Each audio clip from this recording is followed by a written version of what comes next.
une professeure d'anglais, développe une relation amoureuse avec son élève adolescent et utilise son statut pour profiter de lui après lui avoir offert des cours particuliers gratuits.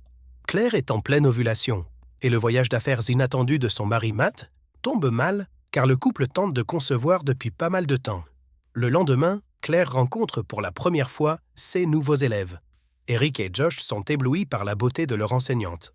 Pendant qu'elle leur lit un poème, Eric fixe curieusement la femme. Plus tard, il se rend dans le bureau du directeur, M. Castillo, pour se renseigner sur la bourse d'études.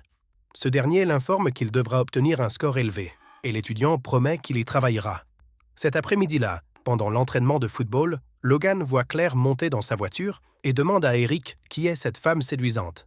Il répond qu'il s'agit de leur nouveau professeur d'anglais.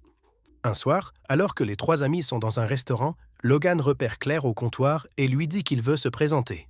Bientôt, Eric et Josh le rejoignent à contre-cœur et s'assoient à côté de l'enseignante. Quelques instants plus tard, Logan et Josh partent.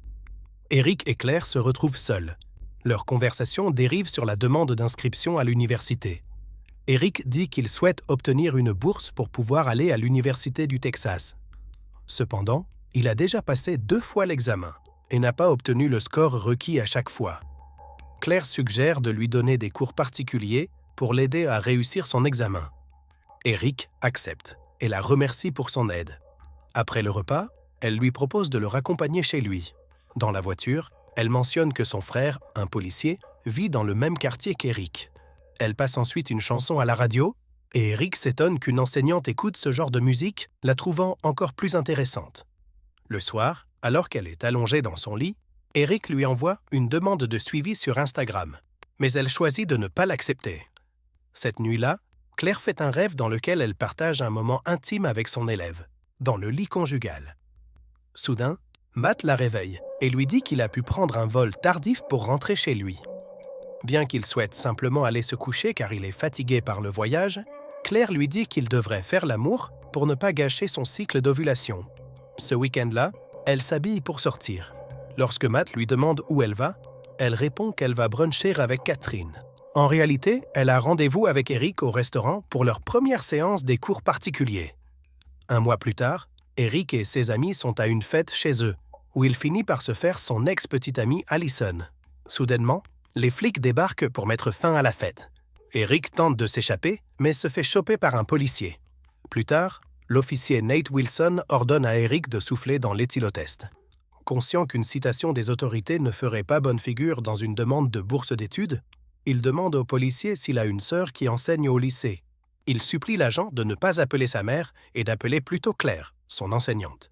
Quelques instants plus tard, Claire reçoit un appel de son frère qui l'informe des détails de la situation de son élève. Elle lui demande de laisser passer cette indiscrétion pour lui rendre service et lui dit qu'elle viendra le chercher. Elle remercie son frère de lui avoir rendu service. Après le départ du policier, elle réprimande Eric pour avoir pris de mauvaises décisions et il s'excuse. Elle affirme qu'il ne doit jamais parler à personne de ce qui s'est passé ce soir, car cela pourrait faire perdre son emploi à son frère. Lorsqu'il l'appelle Miss Wilson, elle lui dit qu'il n'a pas besoin d'être aussi formel lorsqu'ils ne sont pas à l'école et qu'il peut simplement l'appeler Claire. Le lendemain matin, pendant qu'Eric se prépare, son frère Phil l'appelle et lui dit qu'il y a une dame à la porte. À sa grande surprise, il trouve Claire à l'extérieur et l'invite à entrer. Elle lui dit qu'il ne répondait à aucun de ses appels et qu'elle a donc décidé de se rendre chez lui pour voir s'il allait bien. Elle lui propose de l'emmener ailleurs pour la journée, au lieu de faire leur séance habituelle. Dans la voiture, il demande à la professeure où elle l'emmène, ajoutant en plaisantant qu'il a l'impression d'être kidnappé. Claire révèle qu'elle l'emmène à l'université du Texas pour lui faire visiter les lieux. En se promenant sur le campus, elle lui demande quels sont ses objectifs dans la vie, et il répond qu'il a toujours voulu être médecin parce qu'il veut aider les gens. Quelques secondes plus tard, Eric lui retire quelque chose dans les cheveux et son contact délicat la trouble. Ils se fixent pendant un moment, avant qu'elle ne rompe le regard, et disent qu'il devrait probablement rentrer. En arrivant chez elle, elle efface le message dans lequel il dit avoir passé un bon moment aujourd'hui. Pendant ce temps, Eric attend sa réponse. Et quand il regarde son profil Instagram, il voit qu'elle n'a toujours pas accepté sa demande de suivi. Parallèlement, Claire entre dans la maison et voit l'équipement musical que Matt vient d'acheter. Elle est furieuse qu'il ait dépensé l'argent de leurs économies pour quelque chose pour lequel il ne l'a jamais consulté. Vexé, Matt dit qu'il a toujours aimé la musique et qu'il a l'impression qu'elle ne le soutient pas. Pour mettre fin à leur dispute, elle s'en va. Ce soir-là, alors que Matt dort, sa femme prend son téléphone et accepte enfin la demande de suivi de son élève. Le lendemain, Eric aperçoit Claire devant une salle de classe. Il ouvre son profil et voit qu'elle a posté une photo avec une légende disant qu'elle s'est amusée hier. Prenant son courage à deux mains, il s'approche de Claire et lui demande s'ils peuvent parler, ce qu'elle fait en le conduisant à l'intérieur de la salle. Il lui demande si elle a reçu son message hier et elle répond par l'affirmative. Il la remercie de lui avoir fait visiter le campus avant de s'approcher lentement d'elle. Soudain, il l'embrasse sur les lèvres et la femme, surprise, le repousse et lui demande de partir. À regret, Eric commence à s'excuser pour ce qu'il a fait et quitte rapidement la pièce. Claire, stupéfaite, s'assoit à son bureau et se touche les lèvres, choquée par ce qui vient de se passer. Le lendemain matin, Eric se réveille d'un rêve où Claire lui fait plaisir dans une salle de classe avec ses camarades assis derrière lui. Ailleurs, Claire et Matt rencontrent leur médecin au sujet de leur chance de concevoir. Le médecin dit carrément à la femme que son utérus se détériore rapidement, ce qui la stresse. Après le cours d'anglais, Eric reste en retrait pour s'excuser une nouvelle fois de ce qu'il a fait hier. Le professeur insiste sur le fait que ce qu'il a fait n'est pas acceptable, car si quelqu'un découvre ce qu'ils ont fait, sa vie sera gâchée. Il promet de ne jamais rien dire à personne et demande si elle veut bien continuer à lui donner des cours particuliers. Consternée, Claire déclare qu'elle ne le fera plus et que ce n'est pas son problème s'il ne trouve personne d'autre. L'élève la supplie de reconsidérer sa décision, arguant qu'il n'a pas les moyens de se payer des cours. Sympathique, Claire cède, mais seulement s'il promet qu'il ne recommencera plus jamais ce genre de choses.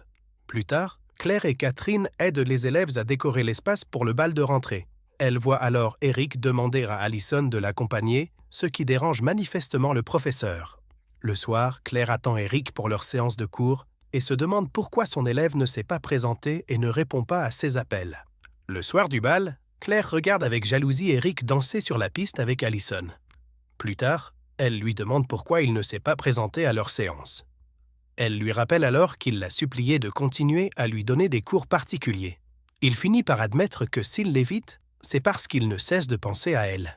Il ne peut pas l'approcher parce qu'il est trop attiré par elle, ne veut pas lui causer des ennuis. Quelques minutes plus tard, alors qu'Eric se tient près de la table de punch, elle lui lance un regard complice et se dirige vers la sortie.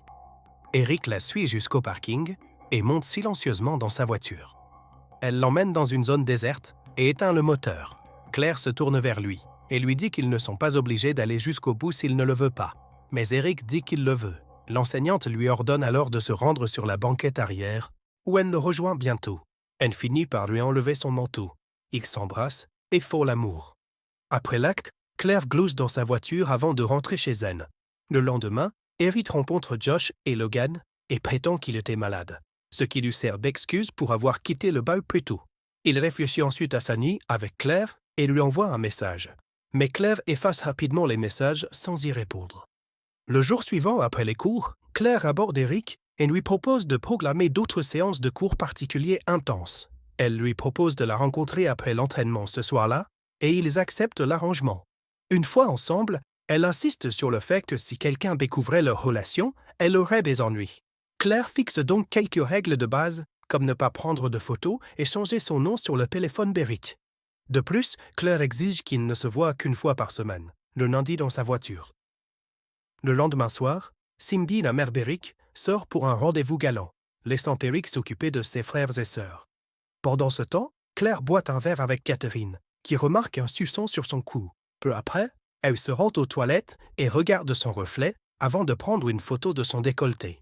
Elle l'envoie ensuite à Eric et lui demande de le voir, bien qu'il lui explique d'abord qu'il ne peut pas le rencontrer.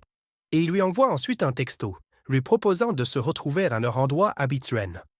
Une fois qu'ils sont ensemble, Eric hésite et lui demande quelles sont leurs limites, car elle vient de rompre les règles qu'elle avait imposées. Claire insiste sur le fait qu'elle avait envie de lui, mais il l'arrête encore, et s'empresse de dire qu'il ne la voit pas seulement comme un plan et l'apprécie beaucoup. Pour l'anniversaire d'Eric, Claire l'emmène en vacances dans un chalet pour passer du temps ensemble. Le lendemain matin, il se réveille et voit Claire au téléphone avec son mari. Claire dit à Matt que sa conférence a été prolongée. Eric lui rappelle que c'est leur dernière nuit ensemble, car elle va bientôt retourner avec Matt. Il s'interroge sur le véritable sens de leur relation et se demande si elle n'est pas simplement le fruit de l'ennui, à l'image d'une femme au foyer stéréotypé.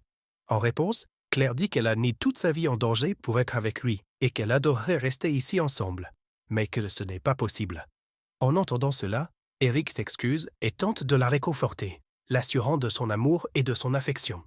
Peu après, ils rentrent chez eux et Claire assiste au premier concert de Matt, accompagnée de Catherine. Cette dernière se demande si elle a eu une liaison. Claire le nie au début et hésite à révéler l'identité de son amant. Catherine persiste à demander, promettant de garder le secret. Alors que Claire continue à boire, elle lui révèle que c'est Eric Walker, laissant Catherine stupéfaite. Cette dernière lui rappelle qu'Eric est son élève et affirme qu'il s'agit d'un abus de pouvoir important. Confuse, Claire se défend, insistant sur le fait qu'il est un adulte de 18 ans et qu'il cède sincèrement. Catherine, elle, maintient qu'il n'est qu'un enfant et lui dit qu'elle est obligée de la dénoncer. Le lendemain matin, 2 enquêteurs, Janice et l'inspecteur Rich, arrivent chez Eric pour l'interroger sur sa relation avec Claire. Lorsqu'on lui demande s'il a déjà rencontré Claire en dehors de l'école, il admet à contre-cœur qu'elle lui donne des cours de soutien. Eric fait tout son possible pour préserver leur secret, mais les détectives révèlent qu'ils sont au courant de leur week-end passé ensemble et que mentir ne fera qu'aggraver la situation pour Claire. Matt se confie à son beau-frère Nate sur l'infidélité de Claire avec l'un de ses élèves. Cependant, Nate pense que les autorités pourraient ne pas la poursuivre si Eric déclare que la relation était consensuelle. Pendant ce temps, Eric appelle Claire pour la rencontrer, mais elle refuse et raccroche la peine. Par la suite, Matt lui assure son amour et admet vouloir sauver leur relation. Il propose d'engager un avocat et de suivre une thérapie afin de surmonter leurs difficultés et d'éviter de perdre 10 ans de relation. Plus tard dans la soirée, Claire monte dans sa voiture pour rejoindre Eric. Elle le conduit dans un endroit isolé où Eric s'excuse d'avoir avoué la vérité et suggère qu'ils partent en voiture, laissant tout derrière eux. Claire hésite et affirme qu'il serait irrationnel d'être ensemble. Mais Eric reste optimiste et ils se rendent dans un motel. Mais à ce moment-là, Claire reçoit un appel de son frère, Nate. Il s'inquiète de savoir où elle se trouve et l'avertit qu'elle risque d'être accusée d'enlèvement. Néanmoins, Claire rejoint Eric dans la chambre du motel pour boire un verre et renouer avec lui une dernière fois. Le lendemain matin, Eric vérifie son téléphone et trouve plusieurs appels manqués de sa mère, de Josh et de Logan. Claire se réveille et appelle Eric, se rendant compte qu'il est parti. Plus tard, Eric rentre chez sa mère et pleure dans son lit tandis que Claire se rend au commissariat. Quelques mois plus tard, Eric va à l'université et rejoint une fraternité avec son vieil ami Cody et d'autres nouveaux amis. Ils sont tous en admiration face aux exploits d'Eric et le considèrent comme une légende car il a géré sa professeure, mais Eric ne semble pas très enthousiaste à ce sujet. Après 6 mois de prison, Claire est enfin libérée. Son divorce avec Matt est presque finalisé et elle vit avec son frère Nate. Elle s'efforce de retrouver une vie normale et se rend dans un magasin de vêtements pour demander un emploi. À l'improviste, Victoria, la mère de Logan, aperçoit Claire et l'accuse bruyamment d'être une prédatrice. Accablée de honte, l'ancienne enseignante quitte précipitamment le magasin, le cœur lourd, et peine à retrouver son calme. Bien qu'elle ait purgé sa peine, Claire se retrouve ostracisée par presque tout le monde. Plus tard dans la soirée, les tensions explosent pendant le dîner. Alors que Claire partage les événements de la journée, Lisa se demande si elle devrait être surprise par la réaction de Victoria. Cependant, cela conduit à une dispute entre elles, qui finit par impliquer également son frère. De plus, Claire semble n'avoir tiré aucune leçon de ses expériences, puisqu'elle va jusqu'à dire que c'est Eric qui l'avait cherché en premier, se considérant une victime. Nate confronte Claire et l'exhorte à assumer la responsabilité de ses actes, soulignant que son enfance troublée ne peut justifier ce qu'elle a fait. Au lieu de prendre une décision raisonnable, Claire envoie un message à Eric et lui donne rendez-vous chez Nate. Au cours de leur conversation, Eric se reproche ce qui s'est passé en se remémorant le bonheur qu'ils ont vécu ensemble dans le passé. Alors qu'Eric exprime ses envies pour elle, Claire reprend ses esprits et prend ses distances, lui rappelant que sa présence nuit à sa liberté conditionnelle. Ensuite, elle fait ses valises et retourne vivre chez son père. Quelque temps plus tard, Claire et Matt signent les papiers du divorce. 10 années se sont écoulées. Il semble que Claire ait trouvé la stabilité dès qu'elle soit allée de l'avant. Elle est maintenant heureuse en mariage avec un homme nommé Jeffrey et ses 2 enfants. Cependant, une rencontre inattendue à l'épicerie a donné lieu à des retrouvailles inconfortables entre Eric et Claire. Quelques jours plus tard, Eric reçoit un message de Claire, lui demandant de le rencontrer pour déjeuner.